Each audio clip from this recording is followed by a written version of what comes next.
Hello students, welcome to quest education. मेरा नाम है दिप्यमान। आज मैं आ गया हूँ आप लोगों के लिए एक शानदार सा क्लास लेकर। आज हम लोग डिस्कस करेंगे नर्न्स्ट इक्वेशन। बच्चों, क्या डिस्कस करेंगे? नर्न्स्ट इक्वेशन। इसे बहुत जन ऐसे भी कहते हैं नर्नेस्ट, ठीक है ना। तो बहुत जन ऐसे कहते हैं कि ये है नर्नेस्ट इक्वेशन। तो बच्चों, आप जो भी कहे, नर्नेस्ट कहे, नर्स्ट कहे, what ever it may be, रहेगा वही जो इसका कंसेप्ट एक्चुअली में है। तो केमिस्ट्री में ये बहुत ही डाइवर्सिफाइड टॉपिक है, ये बहुत ज़्यादा ही यूज़ होता है और बहुत थोड़ा बहुत कम्प्लेक्स टाइप का चीज़ है। इससे सवाल अच्छे खासे बनते हैं बच्चों, ठीक है ना। तो देखते हैं इसमें है क्या। जो नर्न्स्ट इक्वेशन है वो क्या देता है? It gives a relationship between the electrode potential.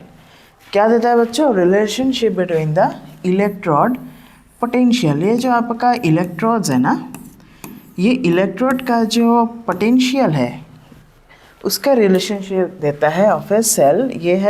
ये आपका सेल ही है definitely. And the concentration of the ions involve in the redox reaction. तो बच्चों, ये रेडॉक्स रिएक्शन क्या था? ये redox reaction what was redox reaction बच्चों? तो रेडॉक्स रिएक्शन मैंने आपको कहा था कि रेडॉक्स रिएक्शन में दो तरीके का रिएक्शन होता है। एक होता है आपका रिडक्शन और दूसरा होता है आपका ऑक्सीडेशन। तो साइमल्टेनियसली आपका रिडक्शन रिएक्शन होता है, आपका ऑक्सीडेशन रिएक्शन होता है। तो इन दोनों रिएक्शन का जो साइमल्टेनियस वे है, प्रोसेस है, उसी को हम लोग क्या कहते हैं बच्चों? उसी को हम लोग कहते हैं रेडॉक्स रिएक्शन। समझ में आया? ऑलराइट, ठीक है ना। तो अभी आते हैं कि ये जो नर्न्स्ट इक्वेशन है ये एक्चुअली है क्या आपका? It gives a relationship between the electrode potential and the concentration of the ions involve in it. तो ये इलेक्ट्रोड है, इसका पोटेंशियल और जो आयंस है ना, जो आयंस है उस आयंस का जो कंसंट्रेशन है उसका रिलेशनशिप कौन देता है? ये नर्न्स्ट इक्वेशन दर्शाता है। ऑलराइट, आई होप इतना सा आपको समझ में आया होगा, इतना समय कोई भी कन्फ्यूजन नहीं है। तो इसका एक स्टैंडर्ड फॉर्म है बच्चों, देख लेते हैं जो इसका स्टैंडर्ड फॉर्म वो है क्या एक्चुअली में। तो for a redox reaction definitely हम लोग जो नर्न्स्ट इक्वेशन है वो रेडॉक्स रिएक्शन को ही मतलब रिलेट करता है डेफिनेटली। तो 25 डिग्री सी में लेते हैं जो कि इक्विवेलेंट टू 298 केल्विन है। तो इसमें ये है आपका रिलेशन। समझ में आया? ठीक है ना। तो ये चीज़ आपका मेन है, ठीक है ना। ये E यहाँ पे क्या है? What is E? E is equals to E0 minus 0.0591 by N log of concentration of product. याद रखिएगा बच्चों, ये ब्रैकेट है ना, हमेशा अक्सर हम लोग कौन सा ब्रैकेट यूज़ करते हैं? ये वाला ब्रैकेट, पैरेंथेसिस, मतलब ये वाला यूज़ करते हैं। ये सर नो, इसके अंदर अगर हम लोग कुछ लिख देते हैं प्रोडक्ट, या फिर इसके अंदर हम लोग अगर लिख देते हैं रिएक्टेंट, तो वो सिर्फ क्या दर्शाता है पता है आपको? सिर्फ रिएक्टेंट और प्रोडक्ट ही है, और ये इनकरेक्ट वे है लिखने का। जब भी हम लोग ये ब्रैकेट यूज़ कर लेते हैं, ये ब्रैकेट यूज़ करने का मतलब ही क्या है कि जो चीज़ ब्रैकेट के अंदर है उसका कंसेंट्रेशन। समझ में आया मैंने क्या कहा बच्चों? मैंने कहा उसका कंसेंट्रेशन। जब भी आप लोग किसी चीज़ का कंसेंट्रेशन लेते हैं तब भी आप लोग within this bracket you use to write things like product, alright, और रिएक्टेंट। समझ में आया? I hope it is clear, I hope this thing is clear. तो इसी की वजह से, जैसे कि ये कंसेंट्रेशन है ना, कंसेंट्रेशन होने की वजह से यहाँ पे ये प्रोडक्ट और रिएक्टेंट का चीज़ है। समझ में आया? ऑलराइट, अब देख लेते हैं ई क्या है? Electrode potential under non standard condition. Non standard condition में ये ई है, ठीक है ना। और ई नॉट क्या है? Standard electrode potential. स्टैंडर्ड, ये भी इलेक्ट्रोड पोटेंशियल है, ये भी इलेक्ट्रोड पोटेंशियल है, लेकिन ये इलेक्ट्रोड पोटेंशियल कब है? नॉन स्टैंडर्ड कंडीशन पे है। ये ई नॉट कब है? स्टैंडर्ड कंडीशन में है। ऑलराइट, समझ में आया बच्चों? आई hope this thing is clear, ठीक है ना। ये n क्या है? Number of electrons transferred. n क्या है? Number of electrons transferred. क्योंकि देखिए ना, इलेक्ट्रॉन्स क्या है? नेगेटिवली चार्ज है, और नेगेटिवली चार्ज जब भी रहेगा, जब भी ये टर्म आ जाएगा ना बच्चों, चार्ज, तभी आप क्या कह पाएंगे कि ये आ जाता है आपका आयंस में। और आयंस है इस कंसेप्ट में, मतलब क्या, इट इज़ द रिलेशनशिप, समझ में आया बच्चों, relationship which is given by कौन, नर्न्स्ट इक्वेशन। समझ में आया आपको, समझ में आया बच्चों? आई hope this thing is clear. Alright, ये आपको समझ में आया होगा बच्चों, ठीक है ना। तो कंसेंट्रेशंस आर इन मोल पर litre for aqueous solution. Aqueous solution किसे कहते हैं, the solution which contains water, ठीक है ना। आई होप इतना सा आपको समझ में आया होगा, ये कंसेप्ट आपको पूरा क्लियर रहा होगा बच्चों, ठीक है ना। फिर देखते हैं जो जनरल फॉर्म है, जनरल फॉर्म क्या है, E is equals to E not minus R T by N F. ये एल एन को क्या कहते हैं बच्चों, what is L N of Q, it's natural log, natural log of Q. समझ में आया, जहाँ पे आर क्या है, मोलर गैस कांस्टेंट है, ये आपको पता है।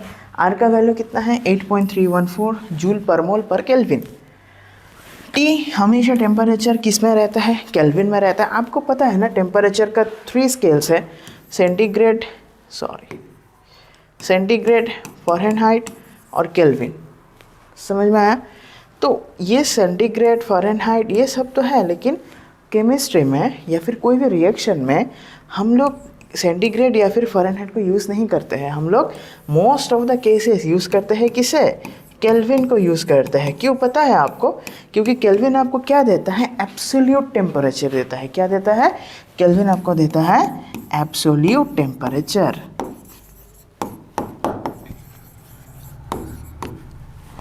समझ में आया, ऑलराइट। अभी देखते हैं ये, तो टी टेम्परेचर है, एफ क्या है 96485 कूलम पर मोल, ये फेराडेज कांस्टेंट है। एफ क्या है बच्चों, एफ है फेराडेज कांस्टेंट।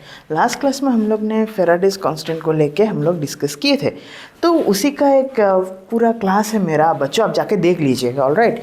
तो डाउट्स है, कन्फ्यूजन है, आप लिख दीजिएगा, मैं जितना हो सके समझाने की कोशिश करूँगा। समझ में आया बच्चों।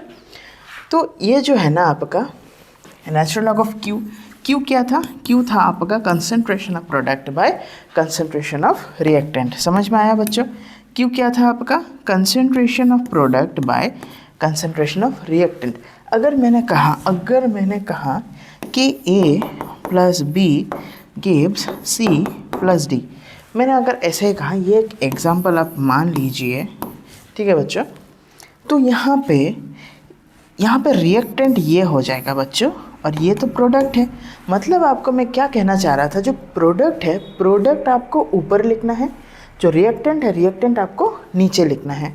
समझ में आया, I hope it is clear, alright बच्चों। फिर ये एट 25 डिग्री सी, जो कि 298 केल्विन है, आर टी बाई एफ का वैल्यू इतना है। समझ में आया, ये कहाँ से आ रहा है, ये अपॉन डेराइवेशन से आ रहा है। कहाँ से आ रहा है बच्चों, अपॉन डेराइवेशन से आ रहा है। समझ में आया। एक एग्जांपल है आप लोगों के लिए बच्चों, मैंने रखा था, ठीक है ना, for the half cell reaction. ये मैंने देखा है बच्चों कि एग्जांपल अगर आपको समझ में आ जाता है तो पूरा कंसेप्ट आपका मतलब दिमाग में घुस जाता है। समझ में आया, पूरा कंसेप्ट एकदम पूरा चकाचक जैसा हो जाता है। ऑलराइट बच्चों, फिर देखते हैं ये हाफ सेल रिएक्शन मैंने आपको समझाया था एक लास्ट क्लास में, हम लोग ने हाफ सेल रिएक्शन को लेकर डिस्कस किया था। मेरा क्लास है बच्चों, आप जाके देख लीजिएगा, मैंने वहाँ पे अच्छे से हाफ सेल रिएक्शन जो है मैंने उसको पूरा समझा के रखा है। समझ में आया, ठीक है। तो ये आपका रिएक्शन है कि जिंक के साथ अगर 2 इलेक्ट्रॉन्स ऐड होता है तो जिंक हो जाता है। क्यों, क्योंकि यहाँ पे 2+ चार्जेस हैं। समझ में आया। स्टैंडर्ड इलेक्ट्रॉन पोटेंशियल इतना दे के रखा है। अब एक बात आपसे पूछना था बच्चों, ये इलेक्ट्रॉन पोटेंशियल का यूनिट V क्यों है, वोल्ट में क्यों है, क्यों है बच्चों, इसीलिए है क्योंकि ये क्या था, इलेक्ट्रोड, और ये क्या है, पोटेंशियल। तो इलेक्ट्रोड पोटेंशियल कब होता है, जब आप इलेक्ट्रिसिटी पास करते हो, समझ में, करंट पास करते हो, इसीलिए उसी की वजह से इसका यूनिट आ जाता है आपका वोल्ट। समझ में आया। अब ये देख लीजिए, ये गिवन है आपका, this is given for you कि 0.01 एम, तो आपको ई निकालना है। तो ई का फॉर्मूला आपको पता ही है, आप बिठा देंगे और आपका सीधा सीधा आंसर आ जाएगा। समझ में आया।